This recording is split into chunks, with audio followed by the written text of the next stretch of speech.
Entonces, parece que no soy el único que a veces mete la pata cuando pulso alguna tecla que no deseaba. Por ejemplo, cuando he pulsado I, que marca el inicio de una sección, y el final se marcará con O.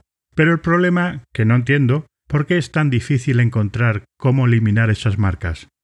Que está bien si lo que deseas es, por ejemplo, exportar o renderizar solo ese tramo marcado. Os ha pasado seguro que después pensáis, pues voy a pinchar con el botón derecho del mouse y me dará la opción de borrar la marca. Pero, aunque existe una opción de eliminar marca, no funciona con ese tipo de marcador. Bueno, piensas después, pues me voy a la marca final, de nuevo con el botón derecho y tenemos otra opción que pone eliminar todas las marcas. Pero eso tampoco funciona. Pues la verdad es que la solución es muy sencilla, aunque esté algo escondida.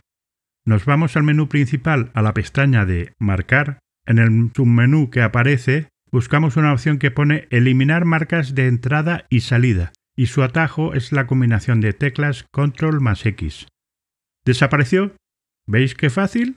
Lo que pasa es que los chicos de Magic son muy guasones y les gusta esconder las cosas para tenernos más entretenidos.